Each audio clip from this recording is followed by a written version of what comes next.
कल भारत के लिए गुड इवनिंग और गुड नाइट थी। मेरे साथ सनी भाई हैं, मेरे साथ बज्जू हैं और मतलब चेहरों पर सबके खुशी है क्योंकि यार बॉक्स एक टिक किया है भारत ने, मतलब वर्ल्ड कप जीतना है। सो एक टीम को भारत ने हरा दिया है। ये अलग बात है कि शायद इंडिया पाकिस्तान में वो मुकाबला नहीं है, शायद मैं ये कहूंगा कि इंडिया ने कमजोर टीम को हराया। वर्ल्ड कप जीतना है तो फिर भाई जो सामने आता है उसको हराना होता है। लेकिन सनी भाई एक बात है, आपने कल रात में एक लफ्ज का इस्तेमाल किया और लोग जो हैं वो अभी भी पेट पकड़ पकड़ कर हंस रहे हैं। आपने कहा पोपटवाड़ी। जी, मैंने पोपटवाड़ी कहा था क्योंकि वो दिलीप सरदेसाई ने एक मुंबई क्रिकेट में वो एक अगर कोई भी टीम जैसे कि मतलब क्लब लेवल टीम जैसी होती है तो उसको वो पोपटवाड़ी टीम कहते थे। पोपटवाड़ी इलाका है, पोपटवाड़ी गली है मुंबई में, तो ऐसा नहीं तो शायद वो गली वाली टीम है, ऐसा इसीलिए वो पोपटवाड़ी टीम बोल रहे थे। पर अभी आपने कहा कि गुड नाइट और गुड इवनिंग वगैरह जो भी कल का हुआ था, उससे मुझे राजेश खन्ना की एक फिल्म का गाना याद आता है, you know, bye bye miss good night, कल फिर मिलेंगे। अब कल नहीं, शायद अगले टूर्नामेंट में मिलेंगे। नहीं, पाकिस्तान से कल मैं देख रहा हूँ वो कह रहे हैं कि कोई बात नहीं, आप एक मैच जीत गए तो जीत गए, सेमीफाइनल में आएंगे। वो कह रहे हैं अब आपको ना हम सेमीफाइनल में हराएं। ऐसे देखिए, ख्याल जो है ना दिमाग में पकाना ठीक बात है, पर वो दिमाग में ही पकते हैं, है ना।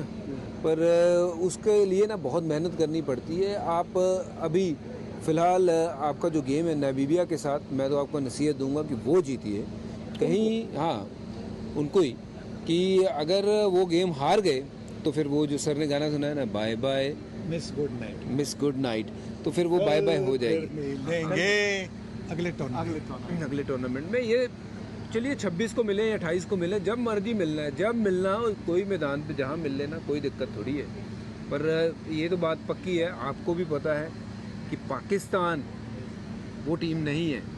पाकिस्तान और भारत की टीम में बहुत अंतर है, पाकिस्तान और ऑस्ट्रेलिया की टीम में बहुत अंतर है, पाकिस्तान और साउथ अफ्रीका की टीम में बहुत अंतर है। और ये कहीं ना कहीं इनको लेवल अपना ठीक करना होगा। एक समय था कि इनकी टीमें बहुत मजबूत हुआ करती थी, but somewhere down the line forget that कि हमारे साथ रिश्ते कैसे हैं, बट ओवरऑल क्रिकेट में इनकी ग्रोथ नहीं हुई है, ये बहुत स्तर नीचे गया है। नहीं, इसके पीछे मैं आपको एक वजह बताता हूँ। शायद लोगों को चुभता है जब आप एक दूसरे का मजाक उड़ाते हैं, बट आपको एक बात बताऊं, अगर आप पाकिस्तान में बैठे हैं और पाकिस्तान क्रिकेट के फैन हैं या वेल विशर है, ये आप ना अपने कुछ पुराने क्रिकेटरों से देखना जो हुज्जतबाजी करते हैं। जब आप कमजोर होते हैं ना, आप हर रोज बेहतर होने की कोशिश करते हैं। आप ये नहीं कहते हैं कि सामने वाला जो है हर चीज में बदमाशी करता है, पिच ऐसी बना दी, वैसे बना दिया। आपकी टीम का कोई कसूर नहीं है, आप अपनी टीम पर इतना दबाव बना देते हैं, इतना दबाव बना देते हैं कि मैच से पहले सनी भाई की एक और बड़ी मशहूर कहावत है जी, तंबू में हार के आ जाते हैं। 175 रन अगर आप एक अच्छी टीम के खिलाफ करें तो क्या इंडिया सेफ महसूस करता? क्या 175 रन किसी अच्छी टीम के खिलाफ विनिंग स्कोर था इंडिया का? जी बिल्कुल, इस इंडियन टीम का 175 170 भी मुझे लगता है कि विनिंग स्कोर है, क्योंकि जो अटैक इंडिया के पास है, जो संतुलित अटैक है, न्यू बॉल के लिए हार्दिक पांड्या, जसप्रीत बुमराह है, स्पिन के डिपार्टमेंट में आपके पास अक्षर पटेल, वरुण चक्रवर्ती और आज कुलदीप यादव वो भी है। अगर आपके पास इतनी वैरायटी है तो फिर आप किसी भी स्कोर को डिफेंड कर सकते हैं। एक आधी मैच ऐसी होगी जहाँ पे आप नहीं कर पाएंगे, पर ज़्यादा तौर पर मतलब अगर आप 10 मैचेस खेलेंगे तो 10 मैच मैं समझता हूँ 9 मैचेस भारतीय टीम 170 175 आसानी से डिफेंड कर सकती है। सर, आपको लगता है कि ये पाकिस्तान की टीम एक्चुअली बोझ तले दब जाती है? मतलब आप इनको 120 रन दो वो भी नहीं बनते। सो मुझे तो लगता है कि कहीं ना वहां पर जो उनको इतना इंडिया इंडिया इंडिया कर दिया जाता है, आई थिंक वो फियर ऑफ फेलियर इस टीम के अंदर भर दिया गया। देखिए, मुझे अगर आप बात करनी है तो मुझे भारतीय टीम के बारे में बात करनी है, मुझे पाकिस्तान टीम के बारे में बात नहीं करनी है। तो पाकिस्तान टीम कैसे सोता है, क्या करता है, उससे मुझे कुछ लेना देना नहीं। हम ये बात करेंगे कि ईशान किशन ने किस तरह से बैटिंग की। अभिषेक शर्मा आउट हुए थे पहली ओवर में, फिर भी कोई दबाव नहीं महसूस किया उन्होंने। जिस तरह से उन्होंने अटैकिंग बैटिंग की और सोच समझकर बैटिंग की, स्पिनर के खिलाफ भी कदमों का इस्तेमाल करके अच्छा स्ट्रेट ड्राइव, दो बार स्ट्रेट ड्राइव चौके मारे, छक्का मारने की कोशिश नहीं की, और जिस तरह से उन्होंने मतलब गेम टेक अवे किया। दूसरी तरफ एक बड़े दिमागी क्रिकेटर तिलक वर्मा, उनका टेम्परामेंट बहुत अच्छा टेम्परामेंट है। जिस तरह से उन्होंने पारी को संभाला, उनको ज़्यादा स्ट्राइक दिया, ईशान किशन फ्लो में थे तो उनको स्ट्राइक दिया। उसके बाद में तिलक और सूर्य कुमार यादव की जो साझेदारी बनी, मतलब ये होता है कभी कभी एक विकेट जाती है, सेट बल्लेबाज की विकेट जाती है, उसके बाद में लगातार 2-3 विकेटें जाती है, फिर आप मतलब 2-3 ओवर उसमें आपके चले गए, 20 ओवर के मैच में अगर 2-3 ओवर आपके चले गए तो मतलब आपका स्कोर वैसे 160, 150 तक हो सकता है। वैसा उन्होंने होने नहीं दिया और इसी की वजह से भारतीय टीम की जो पोजीशन थी 170, 175 तक पहुंचे, वो उसी की वजह से थी, क्योंकि उसके बाद में भी आपके पास बैटिंग है नंबर 6-7 पर रिंकू सिंह, अक्षर पटेल और छोटे छोटे रोल सबने निभाए। बिल्कुल, जो ज़रूरत थी उनको जो रोल दिया था उन्होंने उतना ही किया। 20 रन चाहिए थे, 15 रन चाहिए थे, उन्होंने करके दिखाया, उसी की वजह से 175 पहुंचे। और कहीं ना कहीं ये भी मानना होगा कि यूएस का मैच बैटिंग ऊपर आपकी फेल हुई थी, फिर सूर्य ने वो पारी खेली। दिल्ली वाला जो मैच था उसमें ऐसा लगा इंडिया ने लास्ट 2-3 ओवर जो है वो रन दूसरे नहीं बनाए, यहाँ पे भी शायद ऐसा लगा। बट जो एक चीज अच्छी दिख रही है वो ये है कि आपकी बॉलिंग को आप जितने रन देते हो वो कहते हैं हम इसमें जीत के दिखा देंगे। मुझे खुशी इस बात की भी हुई कि बुमराह को फाइनली आपने नया बॉल दिया। भाई आप बैट्समैन है तो आपके पैर क्यों कांपेंगे जब बुमराह सामने से भागेंगे। अब मुझे लगता है कि बुमराह जैसे गेंदबाज को तो हमेशा नया गेंद मिलना चाहिए, क्योंकि वो आपके एक ऐसे गेंदबाज है, नया गेंद देख हाँ, आप बिल्कुल सही बात करें। जब आप पहले ही 6 ओवर में आप उनको 2 ओवर देते हैं, दूसरा या चौथा, पहला या तीसरा, आपके पास बेस्ट चांस है वहाँ पे विकेट लेने का। आप अटैकिंग जोन की तरफ जा रहे हैं और अटैकिंग क्रिकेट की तरफ जा रहे हैं। जब आप उनको 5वें ओवर में लाते हो तब तक बल्लेबाज की आंखें सेट हो गई है, फिर बुमराह को वो सेफ खेल जाते हैं। तो कहीं ना कहीं मुझे लगता है उनका सही इस्तेमाल करना बहुत ज़रूरी है और वो मेरे लिहाज से शायद सर भी एग्री करेंगे कि उनको पहला या तीसरा या दूसरा या चौथा ओवर करवाना चाहिए। बिल्कुल मैं यही पूछूंगा, क्या आप अभिषेक शर्मा और ईशान किशन को नंबर 5 और 6 पे बल्लेबाजी करने भेजेंगे? कभी भी नहीं। तो फिर जसप्रीत बुमराह को नंबर 5वीं ओवर क्यों दे रहे हैं? उनको अगर वो दुनिया के सर्वश्रेष्ठ न्यू बॉल बॉलर हैं तो उनको वो देना है पहली 2 ओवर, क्या क्योंकि वो 2 ओवर्स सिर्फ 2 फील्डर होते हैं पहले 6 ओवर में जी। तो उसके लिए आपको बेस्ट, सबसे आपका जो अप्रतिम बॉलर है वो चाहिए। दूसरे भी अच्छे गेंदबाज हैं पर वो शायद थोड़े से महंगे साबित हो सकते हैं, जिससे ऑपोजिशन को एक शुरुआत मिल सकती है, एक फ्लो मिल सकता है। तो ये जो आज हमने देखा कि 1 ओवर में उन्होंने 2 फटाफट विकेटें ले ली, तो जो फ्लो बन रहा था वो फ्लो बिल्कुल वहाँ पे चौकअप हो गया ना। तो इसीलिए मैं कह रहा हूँ कि उनको पहली, तीसरी या दूसरी या चौथी ओवर देनी चाहिए। आज उन्होंने दूसरी और चौथी ओवर दे दी और देखिए क्या रिजल्ट देखा आपने। आप दोनों चूंकि कमेंट्री कर रहे थे और जब पहला विकेट गिरा है, फिर दूसरा गिरा है, फिर तीसरा गिरा है, इंस्टेंट रिएक्शन आप दोनों का क्या था? मेरा तो रिएक्शन यही था कि जो शायद 25% चांस मुझे पहली इनिंग के बाद भी मैं उतना ही चांस दे रहा था पाकिस्तान को, सिर्फ 20-25%, क्योंकि इस पिच के ऊपर जैसे भारत ने बल्लेबाजी करी, स्पेशली ईशान किशन ने, I think that was the difference. और उसके बाद सूर्या की अगर पारी देखें तो उन्होंने भी 30 गेंद लगाए वो 33-34 रन बनाने के लिए, और रिंकू ने एंड अच्छा किया। इसका मतलब है ये पिच टैकी थी, बॉल थोड़ा फंस रहा था, स्पिन हो रहा था, यहाँ सिंगल निकालना मुश्किल है, बड़ा शॉट मारना तो और मुश्किल है। तो कहीं ना कहीं वो पारी जिस तरीके से ईशान किशन खेल के 175 रन बहुत थे। मैं 20-25% चांस दे रहा था कि अगर शायद पहले वो 6 ओवर में कोई फ्लाइंग स्टार्ट मिल गया तो वो कहीं पास आ सकते हैं, बट जैसे वो मेरी सोच थी कि अगर वैसा हुआ तो ये हो सकता है। पर बुमराह और हार्दिक पांड्या की सोच ये थी कि भाई रुको, हम पहले 2 ओवर में मैच ख़त्म कर देते हैं। तो पहले 2 ओवर में ही मैच खत्म कर दिया उन्होंने वहाँ पे। 2 ओवर ही लगे मैच खत्म करने में। देखा जाए 2 ओवर में तंबू में घबराहट तंबू में घबराहट और तंबू छोड़ के भागना कितने ओवर में होता है? वो मेरे ख्याल पावर प्ले में होता है। लेकिन सनी भाई, इस टीम को अब चूंकि आगे भी देखना है ना, ये गलती हम ना करें कि इंडिया पाकिस्तान का एक मुकाबला वर्ल्ड कप जीत लिया। वर्ल्ड कप तो अभी जीतना है। इस वक्त भारत की टीम क्या अपने पोटेंशियल पर खेल रही है या अभी भी आपको लगता है कि नहीं 100% नहीं हुई? नहीं, 100% नहीं है। अब अभिषेक शर्मा ने रन कहाँ बनाया जी? 100% नहीं है। आपने देखा है कि शायद आपके जो स्पिनर है वो मतलब अक्षर पटेल आज उन्होंने काफ़ी 2-4 रन ज़्यादा दिए शायद। तो मुझे लगता है और मिडिल ऑर्डर की जो बल्लेबाज है उनको भी ज़्यादा फ्लो नहीं मिला। रिंकू सिंह या तिलक वर्मा को ज़्यादा मौके नहीं मिले जहाँ से उन्होंने 40-50 की पारी के लिए। तो हाँ, मुझे लगता है कि 80-90% तक पहुँचे हैं, पर अभी तक 100% पहुँचे नहीं और कभी पहुँचेंगे भी नहीं। क्योंकि कोई परफेक्ट गेम नहीं होता, किसी का भी किसी स्पोर्ट में कभी परफेक्ट गेम नहीं होता, कहीं ना कहीं इधर उधर कमजोरी दिखाई देती है। पर जब तक आप जीत रहे हैं मैच तो फिर ज़्यादा सोचने की ज़रूरत नहीं है। और मुझे ये भी लग रहा है ना इस वर्ल्ड कप में वो 200, 250, 240 वाली विकेटें नहीं है, वो थोड़ा फंस रहा है और वर्ल्ड कप की तरह है। अब मुझे लगता है कि देखिए 240 आप ज़रूर, आपको लगता है कि हर बार आप बना लेंगे, पर बनेगा नहीं। चाहे आप पहले बल्लेबाजी करिए, चाहे आप कितनी भी बड़ी टीम है, उस इंटेंट के साथ अगर आप खेलने जाएंगे ना, एक बार फिर दोबारा होगा कि जैसे यूएस के सामने 70 पे 6 हुए थे, वैसा फिर होगा।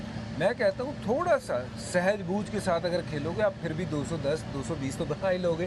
तो अंधाधुंध मतलब जाने की ज़रूरत नहीं है। आपके पास वैसे ही धुरंधर इतने हैं कि अगर वो थोड़ा समय भी बिता लें विकेट के ऊपर, तो उनके पास वो काबिलियत है छक्के मारने की, चौके मारने की, बाउंड्री हिटर हैं सारे, तो वो एंड में कवर कर सकते हैं। तो पहले 6 ओवर अच्छे और विकेट ना जाएं, तो फिर उसके बाद जो है आप वो लॉन्च कर सकते हो। बट अगर पहले ही 6 ओवर में 2-3 विकेट गिर गई, जैसे यूएस के सामने गिरी, तो फिर वहाँ थोड़ा सा आपको ना वो गेम को चलाना आना चाहिए, जो सूर्य कुमार यादव ने चलाया था उस दिन।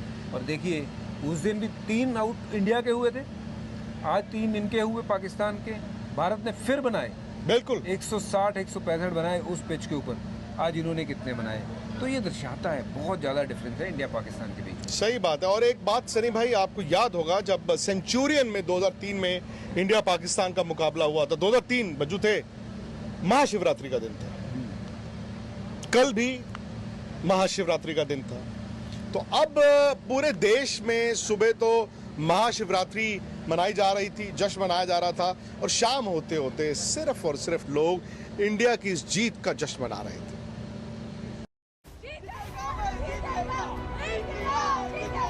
इंडिया बाप है, बाप था और बाप ही रहेगा।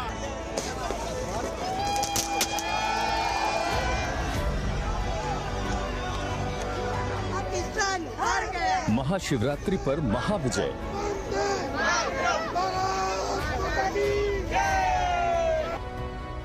टीम इंडिया ने पाकिस्तान को धो डाला।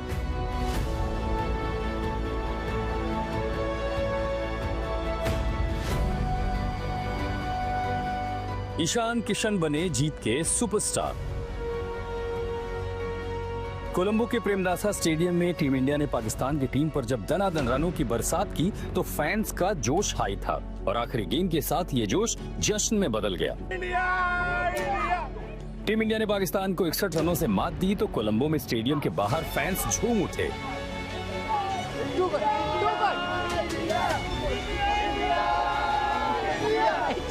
Happy for my India, for my team. Amazing, they performed so well. Amazing. वो मुकाबला है, 8-1 हो गया, 8-1 हो गया। इंडिया का मुकाबला पाकिस्तान करेगा, कहाँ है? जिन्होंने भी ये नाटकबाजी की थी कि हम नहीं खेलेंगे और नहीं खेलेंगे और ये नहीं करेंगे, और इसी डर की वजह से वो जो है बार बार कह रहे थे हम नहीं खेलेंगे, क्योंकि उनको पता था वो हारेंगे और 100% हारेंगे। चंडीगढ़ से लेकर दिल्ली तक, कोलकाता से लेकर जम्मू तक हर हाथ में तिरंगा नजर आया और देर रात तक भारत माता की जय के नारे गूंजते रहे। चेन्नई में तो जश्न की कुछ अलग ही तस्वीरें नजर आई। समंदर किनारे बीच पर मैच देखने के लिए बड़ी संख्या में लोग इकट्ठा हुए और जीत का जश्न भी जोरदार तरीके से मनाया गया। चंडीगढ़ में देर रात तक क्या बच्चे और क्या बुजुर्ग, सभी टीम इंडिया की जीत के रंग में रंगे नजर आए।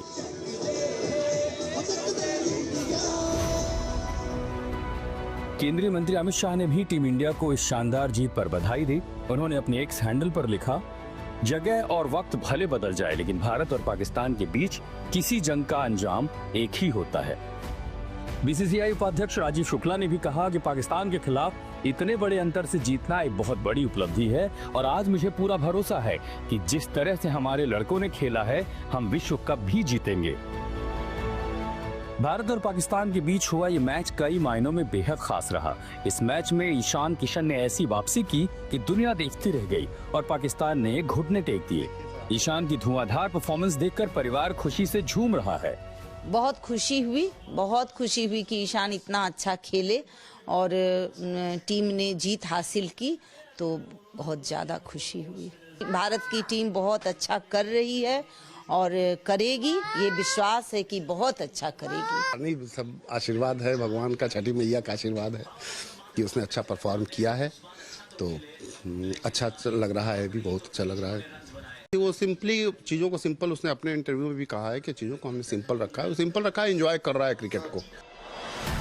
ईशान ने 77 रन की शानदार पारी खेली और इसी के साथ वो इंटरनेशनल T20 में सबसे ज्यादा व्यक्तिगत स्कोर करने वाले चौथे खिलाड़ी बन गए। तो वहीं रिंकू सिंह ने अपनी 4 गेंदों की पारी में हर किसी का दिल जीत लिया। But Ishan, how he just played that innings is it's a wonderful. It's a I believe this wicket is too pace. It's not easy to bat, but how he just played that innings marvelous. तो मुझे तो पता थी कि India match जीतेगी, हमेशा जीतती आ रही है, हमेशा ऐसे ही जीते। मेरी प्रार्थना हमेशा रहेगी इंडियन टीम के लिए, और हमने बहुत अच्छे से एंजॉय भी किया मैच को। बहुत इंटरेस्टिंग मैच हुआ। इसी हार के डर से पाकिस्तान लगातार भारत के साथ मैदान में उतरने से कतरा रहा था। भारत ने कोलंबो में पाकिस्तान को 61 रनों से हराकर T20 वर्ल्ड कप में अपनी 8वीं जीत दर्ज की। कुल 9 मुकाबलों में से भारत ने 8वीं जीत हासिल की है। ब्यूरो रिपोर्ट, आज तक। अब सवाल यह है कि इंडिया वापस जा रहा है, सनी भाई, एक नसीहत अगर कोई देनी हो तो इस टीम को क्या?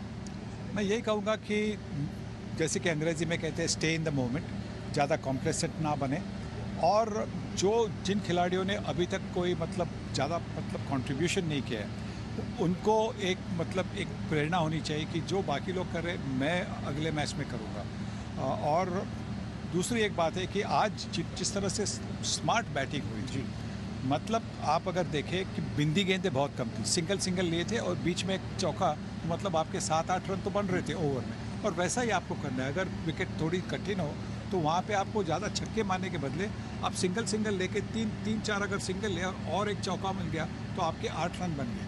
तो अगर आपके 8 रन बनेंगे तो 20 ओवर में, और आखिरकार आपके 2-4 छक्के भी होंगे, आपका स्कोर 175 ऊपर होगा। और 175 के ऊपर आपका अगर स्कोर होते तो आपके पास जो बॉलिंग है वो आप डिफेंड करेंगे, खासतौर से जब बुमराह को नया बॉल। ईशान किशन, अब देखिए, आप लोग इतनी क्रिकेट खेले हैं, वर्ल्ड चैंपियंस हैं, वो कभी कभी कहते हैं किस्मत तकदीर भी होती है, कभी आपकी होती है, कोई आपकी टीम के लिए लेके आता है। ईशान किशन कहाँ क्रिकेट से दूर थे, कहाँ इस वर्ल्ड कप की 11 में नहीं थे, कोई बाहर हुआ कैसे? अब ईशान किशन जो है आपके इस टीम में शायद तुरुप का इक्का वही है। बिल्कुल, किस कॉन्फिडेंस से वो खेल रहे हैं? बिल्कुल, देखिए वो कॉन्फिडेंस वो वहाँ से लेके आए। 2 साल जो उनके गुजरे हैं बहुत मुश्किल वाले गुजरे हैं, ना सेंट्रल कॉन्ट्रैक्ट था उनके पास, और बहुत सारी चीज़ें उनके बारे में बोली गई कि शायद इनडिसिप्लिन है या व्हाटसोएवर, जो भी चीज़ें थी, बट कहीं ना कहीं अपने आप को उस सारी चीज़ों से परे करके दोबारा क्रिकेट को उन्होंने प्रायोरिटी बनाया, अपने आप पे काम किया, फोकस किया, अपनी झारखंड की टीम को जिताया, पहली ट्रॉफी झारखंड के नाम, बहुत बड़ी बात है, और एज ए लीडर वहाँ पे शतक बनाया, और उसके बाद जब से कमबैक करी है अपना लोहा मनवाया बैट के साथ। हर मैच में ये बंदे ने अपनी छाप छोड़ी है, और जो आज छाप छोड़ी थी पाकिस्तान के सामने, भाई वो तो ऐसी छाप है इस पिच के ऊपर, शायद जो क्रिकेट खेले हैं वो समझ सकते हैं कि कितनी मुश्किल पिच थी ये रन बनाने के लिए, जिस पे उन्होंने डोमिनेट किया है इस पिच के ऊपर, जहाँ पे बल्ले पे बॉल नहीं लग रही थी बाकी के बल्लेबाजों के। तो वही वो किस्मत, वो भोलेनाथ का आशीर्वाद जो साथ लेके चल रहे हैं, महाराष्ट्र महाशिवरात्रि का वो दिन, भोलेनाथ की कृपा, और ईशान तुम आगे बढ़ो, और बाकी तुम्हारे साथ है, बाकी भोलेनाथ तुम्हारे साथ है ना। जिस दिन जिसके साथ भोलेनाथ हो तो उसके तो वारे न्यारे हैं ही। तो टीम इंडिया के साथ भोलेनाथ है, तो कमाल का कल मैच था, ज़बरदस्त खेले ईशान, और मैं तो उम्मीद करता हूँ वो उनका जो कारवा है ना बैट के साथ ऐसे ही चलता है। सनी भाई, एक बात है, ये लाइफ लेसन भी है, जिंदगी खत्म नहीं होती, जिंदगी कभी भी मुड़ सकती है, जिंदगी कभी भी जो है हसीन हो सकती है। बिल्कुल, और इसीलिए मेहनत करनी पड़ती है, अपनी जो गलतियाँ उस पर ध्यान देना पड़ता है, और हमेशा मानसिकता पॉजिटिव होनी चाहिए कि मैं इस तकलीफ से निकल सकता हूँ। ये जो कठिनाई है वो शायद थोड़ी देर के लिए, जैसे कहते हैं ना कि रात हो गई है पर कल तो सुबह होगी, तो अगर आपकी ये सोच होती है तो फिर क्या कहें, आप आलिशान किशन बनेंगे सर। इस पे आलिशान ईशान, इस पे भी तो गाना बनता है ना, यूं ही कट जाएगा सफर साथ चलने से, बिल्कुल, ये मंजिल आएगी नजर साथ चलने से।